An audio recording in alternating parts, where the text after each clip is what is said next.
What led me to come here was because I was missing not just one, but a couple of teeth.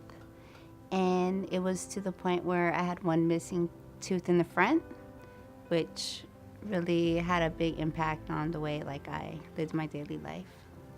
I was really self-conscious. I wouldn't smile, and me being happy was a big thing for me, and always smiling. So I would always close my mouth, or I would always cover my mouth like this. I really didn't know what to expect other than that I was gonna have all my teeth on the upper jaw removed. I was really happy, and I felt like a different person, like, right away. I don't think so. I had a full set of teeth, or upper at least, for maybe over 4 to 5 years.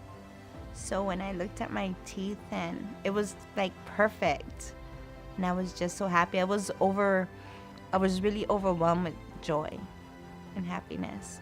No matter how you feel,